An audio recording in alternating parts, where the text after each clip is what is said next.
নমস্কার সবাইকে। প্রতি বছরই মেলা আমাদের দীপাবলি উপলক্ষে আমাদের মেলা কমিটি মেলার আয়োজন করে থাকে।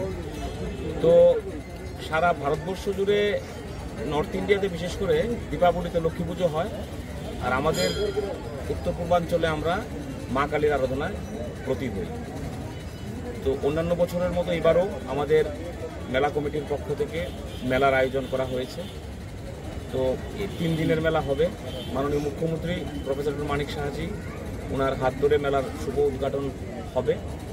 এবার অনেকগুলো বিষয় আমাদের নতুন সংযোজিত হয়েছে, যেরকম আমাদের এবার মঙ্গল আরতি যেটা হবে ট্যুরিজমের তরফ থেকে, এটাকে আমাদের ক্যালেন্ডার প্রোগ্রামের মতো এটা অন্তর্ভুক্ত করা হয়েছে। ক্যালেন্ডার প্রোগ্রামের মধ্যে আমাদের রাষ্ট্রের যেরকম কি কাশী বিশ্বনাথে আমাদের যে গঙ্গা আরতি হয়, সেম আদলে এবার এখানে আমাদের সেই আরতি হবে।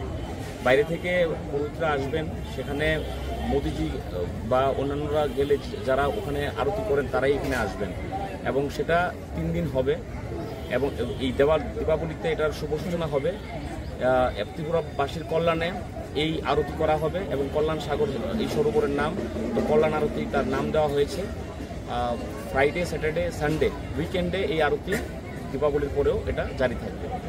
আইসিএ ডিপার্টমেন্টের মাধ্যমে লাইভ স্ট্রিমিংয়ের ব্যবস্থা করা হয়েছে, যেটা যতগুলো আইসিএর এলইডি বোর্ড আছে সারা রাজ্যের মধ্যে, অনেক শ্রদ্ধালু যারা আসতে পারবে না তারা সেই এলইডির মাধ্যমে সারা রাজ্য থেকে আমাদের মেলার বিভিন্ন বিষয়গুলো আরতি থেকে শুরু করে সম্পূর্ণ বিষয় তারা সেখান থেকে দেখতে পারবে। পাশাপাশি আমাদের এবার যে কালচারাল প্রোগ্রাম হয় আপনারা জানেন, প্রায় 40 ঘন্টার মতো, 39 থেকে 40 ঘন্টার কালচারাল প্রোগ্রাম ডিজাইন করা হয়েছে। এবারও 21 তারিখে বিশিষ্ট সঙ্গীত শিল্পী রাঘব চ্যাটার্জি আসছেন। শ্যামা সঙ্গীত উনি গান এবং ভালো গান উনি করেন। তো আমাদের 39 ঘন্টার মধ্যে আমাদের লোকাল যারা শিল্পী আছে, আমাদের এই সাব ডিভিশন বা এই জেলাতে যতগুলো ব্যান্ড আছে তাদেরকে সুযোগ দেওয়া হয়েছে। প্লাস বাইরে থেকে, বাইরের জেলা থেকেও যারা যারা আসবে তারাও এখানে মাতাবাড়িতে তাদের প্রতিভা দেখানোর একটা প্ল্যাটফর্ম দেওয়ার একটা চেষ্টা কালচারাল কমিটির থেকে করা হয়েছে।